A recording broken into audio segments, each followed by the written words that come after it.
bienvenue sur Forbes et bienvenue dans l'émission Leaders Talk. Alors malgré une évolution encourageante des mentalités et des tentatives d'encadrement sur le plan législatif, le chemin est encore long avant d'atteindre la parité homme-femme dans le top management des entreprises.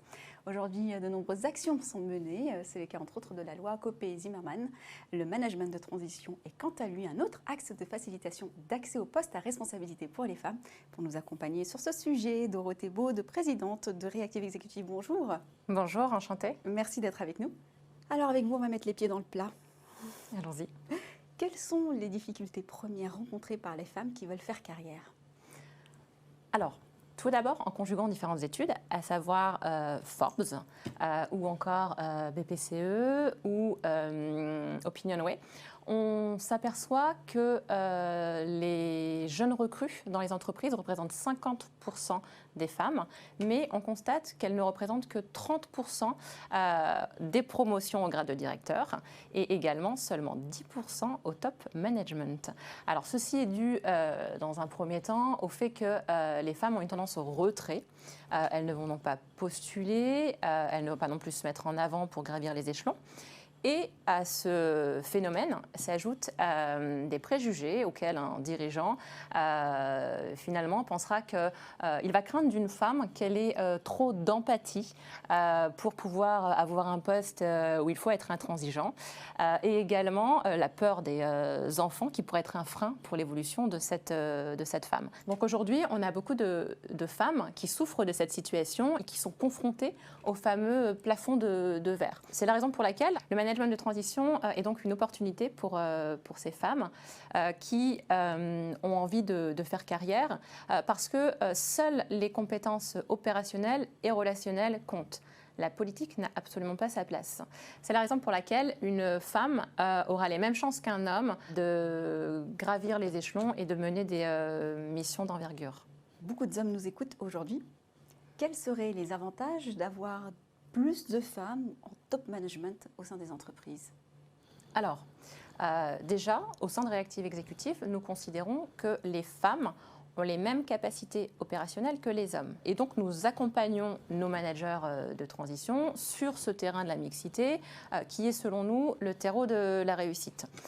Par ailleurs, selon une étude de Women Equity, on constate, et cette étude a été faite auprès de plus de 38 000 PME, on constate que les entreprises qui sont dirigées par des hommes ont un chiffre d'affaires très légèrement supérieur que celui des entreprises dirigées par des femmes, mais que les femmes ont une rentabilité bien meilleure que celle des hommes.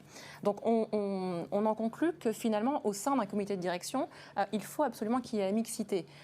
Pourquoi? Parce que ça nous permet d'allier et le chiffre d'affaires et la rentabilité, qui sont deux critères de performance qui sont liés à des systèmes de pensée qui sont différents entre hommes et femmes.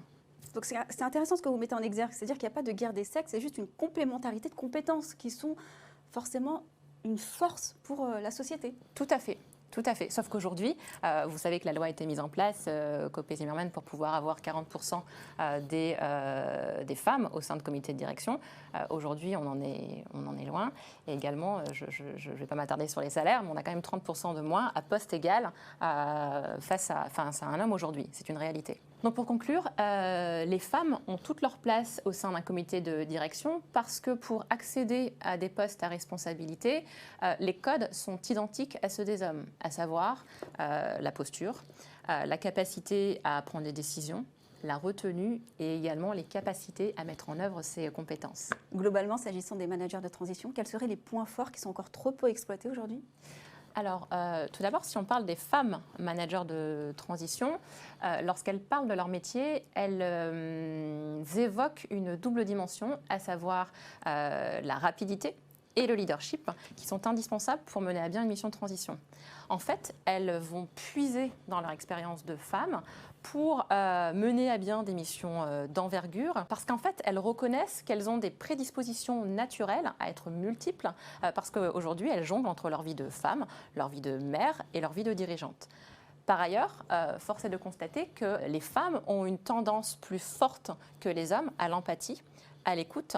Et donc, elles vont être davantage capables, elles vont avoir des facultés à emporter et fédérer les équipes. Mais ce n'est pas toujours perçu comme une qualité. C'est bien là le sujet, si j'ai bien compris.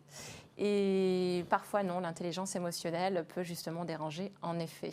En conclusion, même si de nombreuses actions sont menées pour faire en sorte que les femmes accèdent plus facilement au comité de direction, il existe encore aujourd'hui beaucoup de réticence de la part de cadres dirigeants.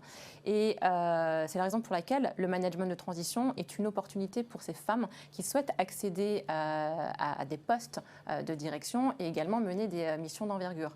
Et j'ai envie de dire à toutes ces femmes de nous appeler, nous, Reactive Executive, parce que d'une, on est l'un des cabinets leaders sur le marché du management de transition, et de deux, nous serons ravis, et moi-même je le serai, de pouvoir leur présenter des missions, la mission de leurs rêves, et également de les accompagner dans le cadre de cette mission. Et sans jugement, c'est surtout ça. Exactement. Merci d'avoir été avec nous. Merci à vous de m'avoir reçu. Merci à vous de nous avoir suivis sur Forbes. On se retrouve bientôt pour un prochain numéro Leaders Talk.